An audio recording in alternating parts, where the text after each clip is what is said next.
Yeah, so if we mess up, we mess up. Yeah, it's just going to stay in there. So that's high stakes. We're really going to have to be on our game for that. Can't be too raw. Yeah, Steven's going to have to tone it down. Yeah, so Steven talks about that Four Roses raw. It just stays in there.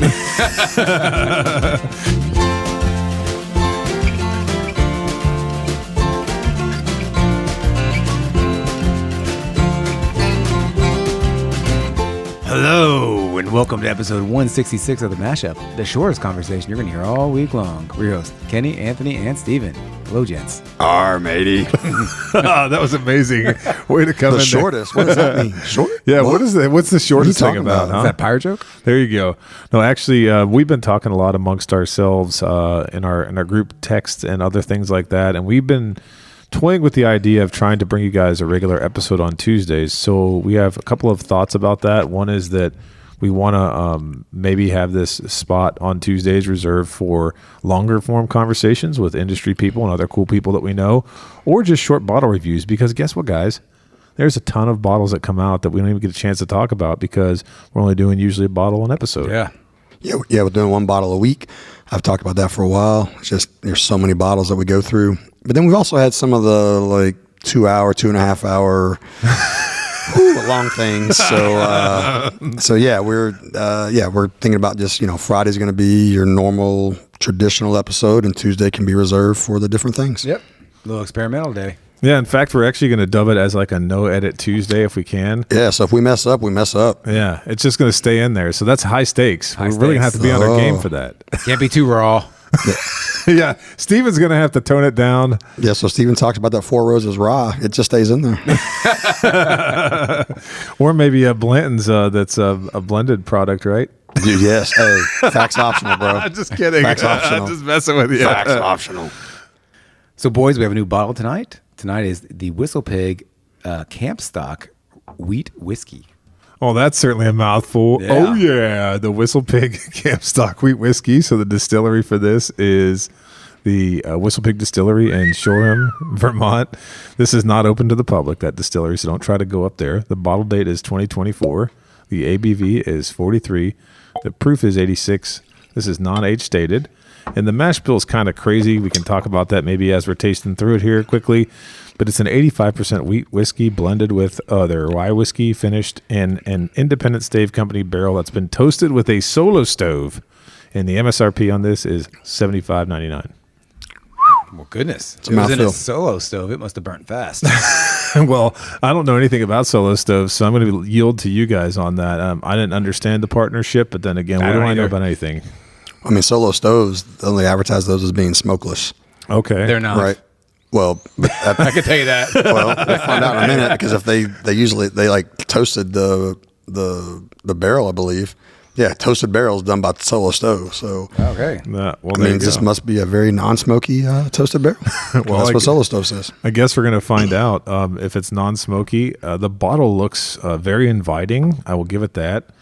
Very outdoorsy with a little sunset on the horizon of trees. Very good, the Yeah. horizon. And then, Kenny, you noticed something about that cork you wanted to mention, sir. Yeah, we'll see what happens in a minute, but I have a feeling the cork might be the best thing about this bottle tonight. Oh, wow. It weighs it. It's a heavy cork. It's a nice cork. But it's kind of loose in there. It is kind of loose. I don't feel like it's super snug. Oh yeah, but I'm saying, but the topper is so heavy. Oh, yeah. It's nice, so nice and heavy. this might be a good cork to save to put in another bottle. Yeah, and I always, I had one it causes the jump at the table there. I had drank the one WhistlePig bottle. I shared it with you guys. It was I think 5 Spirit of Mauve, and it had the big topper thing on it. I don't know much about it, but it was also metal and weighed about 3 pounds. This one only weighs about 1 pound, so it's cheated a little bit. But I do have to mention that this bottle was provided to us by the one and only Hector Garcia, Brooklyn Brothers Pizza. Go see him. Not a coincidence. Corbin, Kentucky. Yeah, that this episode is following our last one where we hung out. What about with him. Sanch D? Eating there all the time on the regular anyway. Oh yeah, You see how that about comment? that? I did That was pretty see crazy. that. I didn't realize crazy. that. That was awesome. Yeah, so our listeners are going out and supporting Hector, and then some of them already have. Well, they're a regular. Didn't even know it. Yeah, That's didn't even amazing. know it. Yeah, that's pretty great. cool. All right, boys, let's go ahead and nose and taste. All right, sounds good. That's got a really interesting nose. The nose got like I feel like because it says CampStock, I'm nosing marshmallows. And look, you know what I said about the smokeless stoves? Yeah. I didn't look at the label. Look at the far left. What does it say? Smokeless toast. Smokeless toast. A very proprietary That's hilarious. smokeless toast. So I can't be getting marshmallows because it's smokeless toast.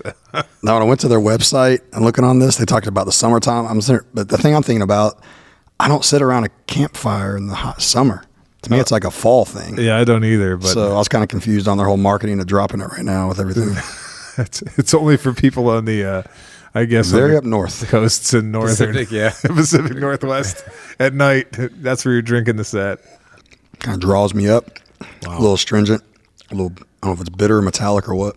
So, wheat whiskey blended with rye whiskey. I'm tasting very rye flavors here. I guess I'm not getting, I don't know what they were hoping that I'd get, but I'm getting a lot of toasted rye. Definitely some spice on one side of it. Mm-hmm. Oh, that's a spicy meatball. That's very spicy. And the wheat portion of this tastes very young. That's maybe why it's combined. Smacks a little bit like the wall. Like I said, I installed the wall, huh? the good old wall. I installed a new toilet paper. I had to put, with that little ring the toilet paper goes on. I put one of those in today. You did this at the Steam University? Yeah. No, I did this at home. Oh, okay. And it was that drywall dust that came out. So I'm getting a little bit of that somewhere. But honey, rye, toasted, a little young though. Very light color. It's like apple juice. Just like apple juice color. But what does it taste like? Does it taste like apple juice? I feel like there's two tastes. There's what Kenny said about draws you up. Right. It's just like astringent, metallic, something just. And then the first taste and now this taste, I get it, and it's almost like there's nothing there. Right. Like it's very thin. and It's very there's thin. no flavor. Thin is the definitely the mouthfeel, sir. You've nailed that. But maybe a little bit of citrus, but that's a rye citrus, and the wheat backbone is very Weak. I don't know. It's very wheat, and it's not good wheat. I mean, that was weak. W-A-K. Like, weak. It's like kind of a weak wheat. Okay, I thought it's you not said real wheat. strong. Yeah, it's like not I get more rye. Definitely like you more said. rye. Yeah, which is interesting since it's 85% wheat whiskey. Yeah. Well, boys, we'll keep it short today. Would you pass, try, or buy on the WhistlePig CampStock Wheat Whiskey? I'm yielding to Kenny on this because I think he really likes it. I can tell. Yeah, I'm going to be a buy On the if you find facts. it in the clearance center for $9.99, and you can use it to scrub your toilet with, to sanitize and disinfect with this alcohol. Yikes. Okay. No, I'm a pass. This is not good. Yeah. It's just not good at all, to be honest with you. Like, what's that WhistlePig I got that honestly isn't great either, but it's okay. The WhistlePig, the piggyback, the 6 year something, the little piggy something. Oh, yeah, you have the piggy bank one? It's still, well, not piggy bank. They have another one. I know, but I know what you mean. Yeah, it's like a 6 year. 6 year rye or It something. was one of their first like affordable Yeah. offerings. Yeah. Yeah, it blows this away. Yep. This is not very well done. I'm going to pass. Okay. I'll be a pass as well. $76 is high for Yeah. what this tastes like. I mean, but I couldn't buy this at $20. Like, I really couldn't. Really? Dude. Dude, there's some good Jim Beam on this. So show. here, let me give it one compliment before I ultimately give you my Okay. my rendering of the verdict here to make this a clean sweep. I basically, yes, it's a clean sweep. It's a pass. But let me tell you what the problem is here. There's a lot of cool marketing and a lot of other things going on, like pour yourself some more in the campfire and trying to capture the summer motif or fall motif, but the flavors fall short. But the only compliment I'll give this is at 86 proof, it definitely has full flavor. It's just not the kind of full flavor that you might want. But still, 86 proof, pretty good flavor for 86 proof.